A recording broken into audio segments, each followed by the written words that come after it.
Parshat Kedoshim, the second of our two parshiot this week, according to the Midrashic tradition, was the parsha that was recited, the opening part at least, was recited at Hakel, at this commandment of the Jewish people to gather together on the holiday of Sukkot, and the king would read the Torah to the Jewish people.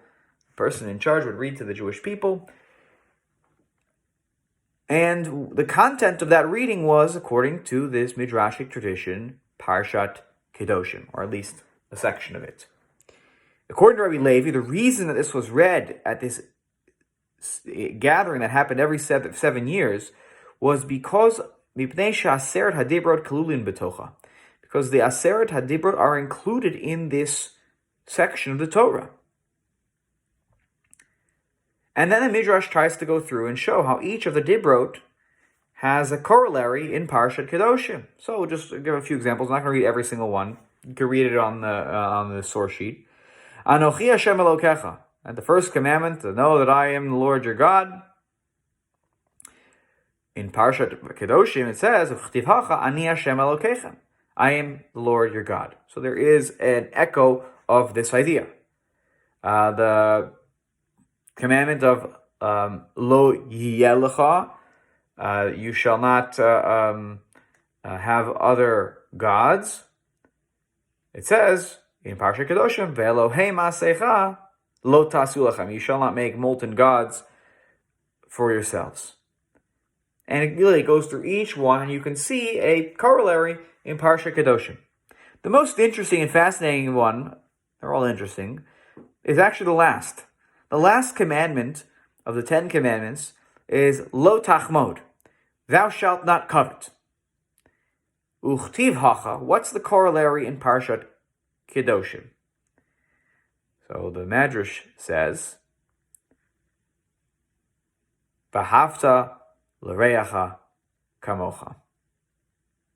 V'havta l'reacha kamocha. You shall love your friend as yourself. This is the corollary of lo tachmod. You know, this is interesting. The other ones are so clear, right?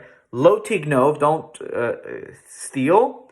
The corollary is lo tignovu, thou shalt not steal. There's more to say about that, but there's a certain clear connection. What does not being jealous have to do with loving your friend as yourself?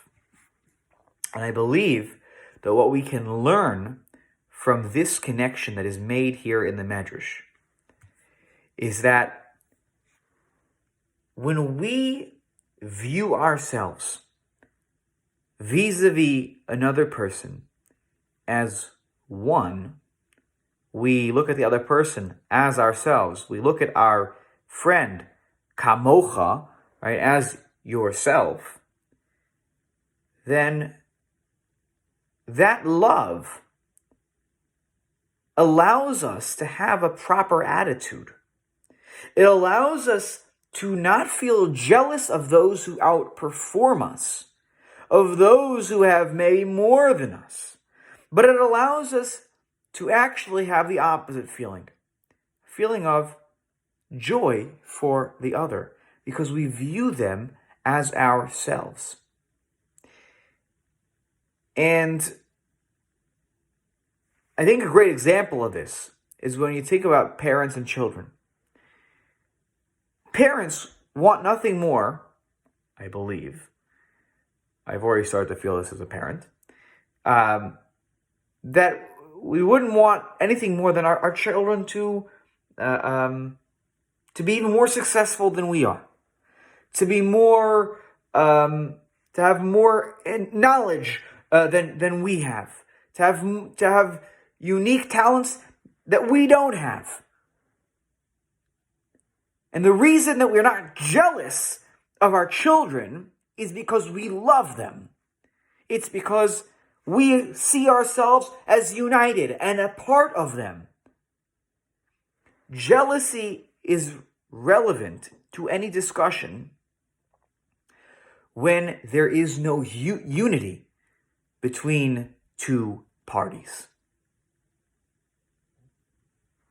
When two people don't feel united, when you don't feel that with another person, that's when feelings of jealousy can creep in. Communities can be jealous of each other when there isn't unity between communities.